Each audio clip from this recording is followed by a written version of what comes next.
গাছের ডালগুলো খুব দ্রুত না কেটে গাছটাকে রেখে দিয়ে গাছটার মধ্যে গাছের সাথে পেঁচিয়ে থাকে সেই গাছটির এই আশেপাশে লাগিয়ে দেবেন এই গাছ। হ্যালো, আশা করি সকলে ভালো আছেন। দেশে দেশের বাইরে থেকে যারা আমার ভিডিওটি দেখছেন তাদেরকে জানাই আন্তরিক শুভেচ্ছা অভিনন্দন। তো আপনাদের আগের ভিডিওতে আমি আমার এই যে আম গাছটি দেখিয়েছিলাম। এই আম গাছটির ভিতরে যেই একটি আম ছিল সেই আমটা আজকেও রয়েছে। তবে যেহেতু আগে যে এই মুকুলটার মধ্যে ঠিক এইভাবেই দুইটি আম হয়েছিল, পরে একটি আম পড়ে যায় এবং একটি আম রয়ে যায়, পরে ঠিক এর থেকে আরেকটু বড় হয়ে ওই আমটা পড়ে যায়। এখন বলতে পারি না, এটা হতেও পারে নাও হতে পারে এই আমটা। আর আজকে আরেকটা আমি নতুন একটা টপিক নিয়ে আপনাদেরকে বলবো, সেটা হলো আমাদের ছাদ বাগানে যে এই যে টগর ফুলের একটা গাছ রয়েছে, ওই পাশে দুইটা গাছ রয়েছে। একটা গাছ তো আপনারা আগে দেখেছিলেন যে একটা টগর ফুলের গাছ, ওই পাশে গাছটা মারা গিয়েছে এবং শুকিয়ে পুরা পাতালতা যা ছিল গাছের মধ্যে সব পড়ে গিয়েছে। তো ওই গাছটারকে পরবর্তীতে আরও অনেক ওই গাছটাকে নিয়ে ভিডিও বানাতে চেয়েছিলাম, কিন্তু পারিনি। এখন ওই গাছটা যেহেতু শুকিয়ে গিয়েছে, ওই গাছটার ভিতরে বিভিন্ন আমি টিপস ওই গাছটার ভিতরে করেছি, আর ওইটাই আপনাদের সাথে এখন শেয়ার করব। তবে চলুন ওই পাশে চলে গিয়ে ভিডিওটা শুরু করা যাক। তবে এটা হলো সেই মারা যাওয়ার টগর ফুলের গাছটা।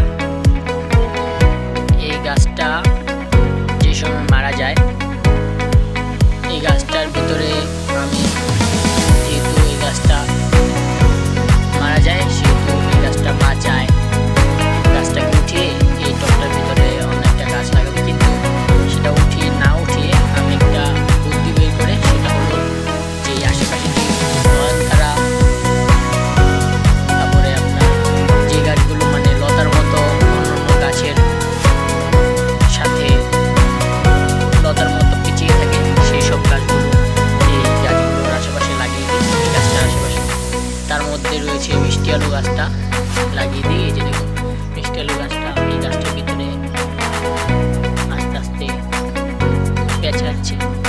আর ঠিক সেইভাবেই অপরাজিতা ফুল গাছটারও করি। অপরাজিতা ফুল গাছের আরেকটা নতুন নাম রয়েছে, সেটা হলো নীলকণ্ঠ। এই ফুলটাকে নীলকণ্ঠ ফুল বলা হয়। এই যে অপরাজিতা ফুল গাছ,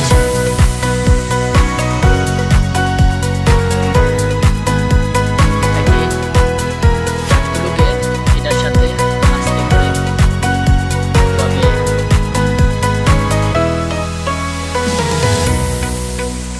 ভিতরে দিয়ে দিতে হবে, যেন এটা আস্তে আস্তে ওই গাছটার সাথে মিশে যায় এবং গাছটার ভিতরে আসতে থাকে।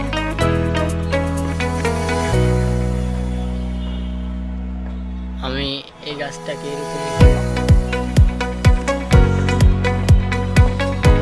আপনাদের যদি ছাদ বাগানে এবং আপনারা যদি এরকম ছোট বা হালকা একটু এটা থেকে হালকা একটু বড় কোনো গাছ শুকিয়ে যায় এবং গাছটা মারা যায়, গাছের ডালগুলো খুব দ্রুত না কেটে গাছটাকে রেখে দিয়ে গাছটার মধ্যে আপনারা ঠিক এইভাবে যে গাছগুলো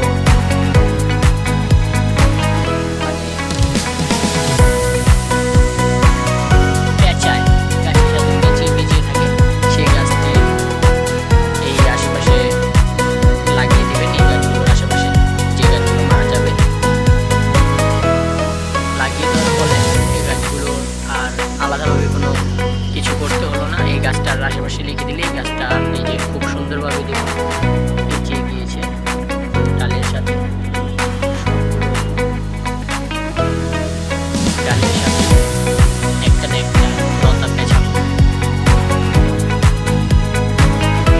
তবে যে সময় এই অপরাজিতা ফুল গাছটা গভীরভাবে পেঁচানো সেই সময় গাছটাকে দেখতে আরো সুন্দর লাগবে।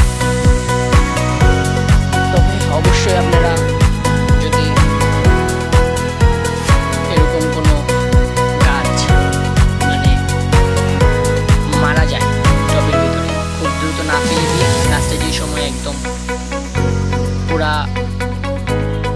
মানে যদি আপনাদের লতানো কোনো গাছ থাকে সেটা এই আশেপাশে এই মরা গাছটার আশেপাশে লাগিয়ে দিবেন। লাগিয়ে দেওয়ার ফলে এই যে এভাবে পেঁচিয়ে যাবে। আর পেঁচানোর পরে 1 থেকে 2 মাস বা 1 থেকে 1.5 মাস পরে দেখবেন গাছটা একটা নতুন একটা রূপ ধারণ করবে, দেখতে খুব সুন্দর লাগবে।